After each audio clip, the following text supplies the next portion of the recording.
আসসালামু আলাইকুম প্রিয় দর্শক, আমিরুল মোমিনিন মানিক আপনাদের প্রত্যেককে আমন্ত্রণ জানাচ্ছি এই লাইভ পর্যালোচনায়।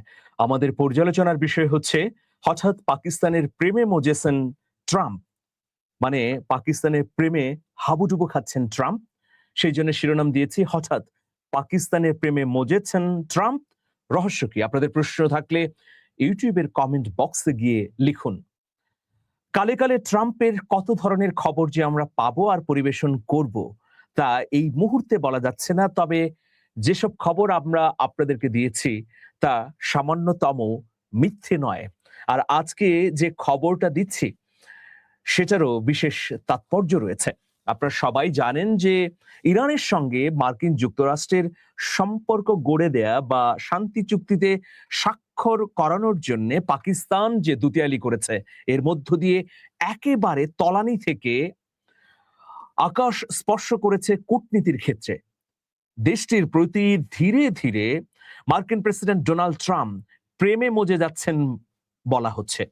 কেন এত ভালোবাসা পাকিস্তানের প্রতি, এত প্রেম ইসলামাবাদের প্রতি? কারণ কি? শুধুমাত্র যুদ্ধবিরতির জন্য দুতিয়ালি নয়, বরং এর মধ্যে পাকিস্তানের আরো নানা কর্মকাণ্ডের সঙ্গে যুক্ত হয়ে গেছেন ট্রাম্প। একটা চমকপ্রদ খবর আমাদের সামনে রয়েছে, সেটি দিয়েই আজকের এই পর্যালোচনাটা শুরু করতে চাই। যুক্তরাষ্ট্রের প্রেসিডেন্ট ডোনাল্ড ট্রাম্পের পারিবারিক ক্রিপ্টোকারেন্সি ব্যবসা ওয়ার্ল্ড লিবার্টি ফাইন্যান্সিয়াল এর বিনিয়োগের মাধ্যমে হোয়াইট হাউসের প্রভাবশালী মহলে নিজেদের অবস্থান শক্ত করেছে পাকিস্তান। দেখুন, ডোনাল্ড ট্রাম্পের পার্সোনাল ব্যবসা ক্রিপ্টোকারেন্সি ব্যবসা, এটার নাম হচ্ছে ওয়ার্ল্ড লিবার্টি ফাইন্যান্সিয়াল, সংক্ষেপে WLF এ বিনিয়োগ শুরু করেছে পাকিস্তান। ডোনাল্ড ট্রাম্প তার নিজের ব্যবসায় সবচেয়ে বিশ্বস্ত ভাজনদেরই আসলে বিনিয়োগ করার সুযোগ দেন। সম্প্রতি 2025 সালের জন্য প্রকাশিত ট্রাম্পের আয়ের বিবরণী থেকে জানা গেছে তার এই ক্রিপ্টো উদ্যোগটি কেবল টোকেন বিক্রি থেকেই গত বছর 500 মিলিয়ন মানে $50 কোটি বেশি আয় করেছে। $500 মিলিয়ন। তো আর এই ক্রিপ্টো ব্যবসায় শুরুতেই অংশীদার হিসেবে যুক্ত হয়েছিল পাকিস্তান। বিশ্লেষকদের মতে প্রযুক্তিগতভাবে ক্রিপ্টোকারেন্সির এই চুক্তি নিয়ে ধোঁয়াশা থাকলেও কূটনৈতিকভাবে পাকিস্তান এর সুফল পেতে শুরু করেছে। দেখুন, এই ক্রিপ্টো ডিপ্লোমেসি বা ক্রিপ্টো কূটনীতির মাধ্যমে ট্রাম্প প্রশাসনের উচ্চ পর্যায়ে সরাসরি যোগাযোগের অভাবনীয় সুযোগ তৈরি করেছে ইসলামাবাদ। তাই তো বলি, আসলে এত ঘনিষ্ঠতা কিসের পাকিস্তানের সঙ্গে যুক্তরাষ্ট্রের? পাকিস্তানের প্রধানমন্ত্রী শাহবাজ শরীফ, সেনা প্রধান আসিফ মনির, দুজনেরই খুব ভালো সম্পর্ক ট্রাম্পের। ট্রাম্পকে নেতানিয়াহু বলেছিলেন, পাকিস্তানের ব্যাপারে সতর্কও করেছিলেন। কিন্তু ট্রাম্প কি বলেছিলেন জানেন? ট্রাম্প বলেছেন, শাহবাজ শরীফ আমার ভালো বন্ধু, আসিফ মনির আমার ঘনিষ্ঠ ভাজন, সুতরাং আমি পাকিস্তানের সঙ্গে ইসরায়েলের জন্য আগ বাড়িয়ে কোনো নেতিবাচক সম্পর্ক তৈরি করতে চাই না। দেখুন, গত জানুয়ারিতে পাকিস্তানের অর্থ মন্ত্রণালয় ওয়ার্ল্ড লিবার্টি ফাইন্যান্সিয়ালের সহযোগী প্রতিষ্ঠান SC ফাইন্যান্সিয়াল টেকনোলজিস এর সাথে একটি সমঝোতা স্মারক বা MOU স্বাক্ষর করে। পাকিস্তানের প্রধানমন্ত্রী শাহবাজ শরীফ এবং সেনাপ্রধান ফিল্ড মার্শাল আসিম মনিরের উপস্থিতিতে ইসলামাবাদে এই চুক্তি স্বাক্ষরিত হয়। চুক্তির উদ্দেশ্য হিসেবে জানানো হয়েছিল আন্তঃসীমান্ত বা ক্রস বর্ডার লেনদেনের ক্ষেত্রে ডলার ভিত্তিক স্টেবল কয়েন USD1 ব্যবহারের সম্ভাবনা যাচাই করা। তবে চুক্তি স্বাক্ষরের প্রায় 6 মাস পেরিয়ে গেলেও পাকিস্তানের সংশ্লিষ্ট কর্মকর্তারা নিশ্চিত করেছেন যে এখন পর্যন্ত এই USD1 স্টেবল কয়েন ব্যবহারের কোনো পাইলট প্রজেক্ট শুরু হয়নি, কোনো লাইসেন্স ইস্যু করা হয়নি এবং কোনো আনুষ্ঠানিক লেনদেনও সম্পন্ন হয়নি। অর্থনৈতিক এবং ব্যাংক বিশেষজ্ঞদের মতে রেমিটেন্সের জন্য পাকিস্তানের নিজস্ব ব্যাংকিং চ্যানেলগুলো এখন যথেষ্ট শক্তিশালী এবং রেকর্ড পরিমাণ রেমিটেন্স আসছে। ফলে নতুন এই ক্রিপ্টো মুদ্রার প্রযুক্তিগত প্রয়োজনীয়তা নিয়ে প্রশ্ন উঠেছে। তবে করাচি ভিত্তিক অর্থনীতিবিদ খুররম হুসাইনের মতে এই সমঝোতা স্মারকটি নীতিগত কোনো কারণ নয়, বরং ট্রাম্প প্রশাসনের কাছাকাছি পৌঁছানোর একটি মাধ্যম বা হাতিয়ার হিসেবে কাজ করেছে। ইসলামাবাদের এই কৌশলটি বেশ দারুণভাবে কাজে লেগেছে। দর্শক, আরো অনেক গুরুত্বপূর্ণ তথ্য রয়েছে। এই ক্রিপ্টো যোগাযোগের সূত্র ধরেই গত বছরগুলোতে যুক্তরাষ্ট্রের সঙ্গে পাকিস্তানের সম্পর্কের বরফ গলতে শুরু করে। আপনারা জানেন ১ দশক ধরে বা তারও বেশি সময় ধরে পাকিস্তানের সঙ্গে মার্কিন যুক্তরাষ্ট্রের ভয়াবহ শীতল সম্পর্ক। এই ১ দশক বা ১.৫ দশকের বাইরে যদি বিবেচনা করি, পাকিস্তানের সঙ্গে মার্কিন যুক্তরাষ্ট্রের ভালো সম্পর্ক ছিল। কিন্তু ইমরান খান ইস্যু এরপর বেশ কয়েক বছর ধরেই কিন্তু মার্কিন যুক্তরাষ্ট্রের সঙ্গে পাকিস্তানের একটা স্থবিরতা। কিন্তু হঠাৎ করে গত বছর মানে পেহেলগাম ট্র্যাজেডির পর থেকেই ভারত পাকিস্তানের মধ্যে যুদ্ধ, সেই যুদ্ধে মার্কিন যুক্তরাষ্ট্রের দুতিয়ালি। এরপর থেকেই আমরা দেখলাম যে আসিম মনিরের সঙ্গে ডোনাল্ড ট্রাম্পের বিশেষ সম্পর্ক। এবং দেখুন, সকল জল্পনা কল্পনাকে উড়িয়ে দিয়ে আসিম মনির ডোনাল্ড ট্রাম্পের জন্য শান্তিতে নোবেল প্রাইজও চাইলেন। কি অদ্ভুত ঘটনা। যাই হোক, প্রিয় দর্শক, তো এই ক্রিপ্টো যোগাযোগের সূত্র ধরে গত বছরগুলোতে যুক্তরাষ্ট্রের সাথে পাকিস্তানের সম্পর্কের বরফ গলতে শুরু করে। ট্রাম্পের পারিবারিক ও ব্যবসায়িক অংশীদার হওয়ার পর থেকেই পাকিস্তানের সেনা প্রধান আসিম মনিরকে হোয়াইট হাউসে মধ্যাহ্ন ভোজে আমন্ত্রণ জানান ডোনাল্ড ট্রাম্প, যা কোনো অরাষ্ট্রপ্রধান পাকিস্তানি সেনা প্রধানের ক্ষেত্রে বিরল ঘটনা।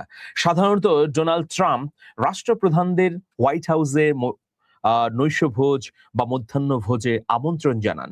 এক্ষেত্রে অবশ্যই ব্যতিক্রমী ঘটনা বলাই যায়। এমনকি ইরান যুক্তরাষ্ট্রের মধ্যকার সাম্প্রতিক উত্তেজনা প্রশমনে পাকিস্তানের মধ্যস্থতাকারী ভূমিকার প্রশংসা করেছেন মার্কিন প্রেসিডেন্ট জেডি ভ্যান্স।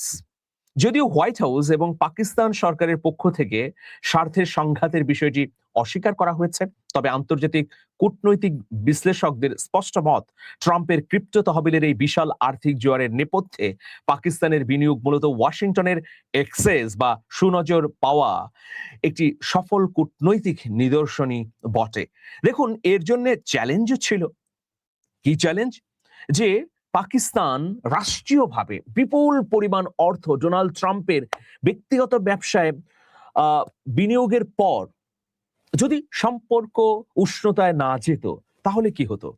তাহলে একটা অনিশ্চয়তা বা ঝুঁকি তৈরি করত পাকিস্তানের অর্থনীতির ক্ষেত্রে।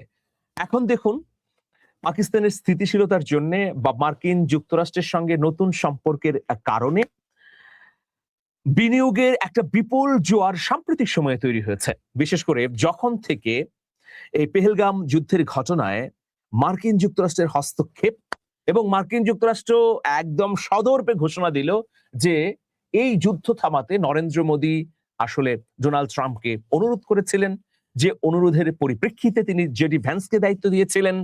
এরপর তাদের নিরন্তর প্রচেষ্টায় এই যুদ্ধটি থামে এবং মার্কিন প্রেসিডেন্ট ডোনাল্ড ট্রাম্প এটা অকপটে বলেন যে এই যুদ্ধে পাকিস্তান বিজয়ী হয়েছে, এরকমও তিনি ভাষ্য দিয়েছেন। তো ফলে কি হয়েছে, এরপর থেকেই পাকিস্তানে বিনিয়োগের কিন্তু জোয়ার শুরু হয়। তার কিছু আগে মানে ৫-৬ মাস আগে আমরা দেখলাম যে সৌদি আরব পাকিস্তানের সঙ্গে বহুদিনের সম্পর্কের জটিলতাকে ভেঙে দিয়ে একটা প্রতিরক্ষা চুক্তি করলো। এই প্রতিরক্ষা সহযোগিতার বিনিময়ে রিয়াদ ইসলামাবাদকে হাজার হাজার রিয়াদ রিয়েল পাঠানো শুরু করলো। এই যে বৈদেশিক মুদ্রা পাকিস্তানে আসার ঝড় শুরু হয়ে গেল, এখনো কিন্তু সেই গতি দিনকে দিন বাড়ছে। ফলে পাকিস্তানের রেমিটেন্স প্রবাহ আসার চেয়ে বরং আকাশচুম্বী। দেখুন, কাতার, সংযুক্ত আরব আমিরাত, জর্ডান, কুয়েত এই রাষ্ট্রগুলো সাম্প্রতিক সময়ে পাকিস্তানের সঙ্গে সম্পর্ক গড়েছে। তুরস্কের সম্পর্কের মাত্রা বেড়েছে। এর পেছনে কারণ আছে যে ভূ রাজনৈতিক প্রেক্ষাপটে পাকিস্তান একটা শক্তিশালী মধ্যস্থতাকারী রাষ্ট্র হিসেবে আবির্ভূত হয়েছে। ফলে এখন আমরা কি দেখতে পাচ্ছি দর্শক? আমরা দেখতে পাচ্ছি যে চীনের এবং রাশিয়ার পাশাপাশি পাকিস্তানও উত্থিত একটা রাষ্ট্র হিসেবে বিশ্বের সামনে নজর কেড়েছে। কারণ হচ্ছে এইরকম একটা জটিল পরিস্থিতির মধ্যে পাকিস্তান কূটনৈতিক ক্ষেত্রে যে সাফল্য দেখিয়েছে তা অবশ্যই ধর্তব্যের মধ্যে বিশ্ববাসীকে নিতে হবে। এখন মধ্যপ্রাচ্যের হরমুজ প্রণালী বলি, অর্থনৈতিক ক্ষেত্রগুলোই বলি বা লোহিত সাগর, ভূমধ্য সাগরে নির্বিঘ্নে জাহাজের চলাচলের প্রসঙ্গই আনি না কেন, পাকিস্তানকে বিশ্বের বিভিন্ন রাষ্ট্রের প্রয়োজন আছে। দুতিয়ালির ক্ষেত্রে হোক, অথবা ব্যবসা বাণিজ্যের থার্ড টার্মিনাল হিসেবে হোক, অথবা পাকিস্তানের সামরিক সক্ষমতার বিবেচনায় হোক। ফলে ডোনাল্ড ট্রাম্পের ব্যক্তিগত ব্যবসায় রাষ্ট্রীয়ভাবে পাকিস্তান যে বিনিয়োগ করে ঝুঁকিটি নিয়েছিল, সেই ঝুঁকি সুদে আসলে পরিপূর্ণ লাভ দিয়েছে। তো এই ঘটনা বিশ্বে নজিরবিহীন, বিরল। পারভেজ দুঃখিত শাহবাজ শরীফ এবং আসিম মনির যৌথভাবে যে উদ্যোগটি গ্রহণ করেছেন, এই উদ্যোগে পাকিস্তান তার ভঙ্গুর অর্থনীতির বিপরীতে দাঁড়িয়ে একটা সুস্থির আশাবাদের সময়ের চিহ্ন দেখতে পাচ্ছে। প্রিয় দর্শক, আজকে এ পর্যন্তই। আপনাদের কোনো প্রশ্ন বা মতামত থাকলে লিখুন ইউটিউবের কমেন্ট বক্সে গিয়ে। ভালো থাকবেন, আল্লাহ হাফেজ।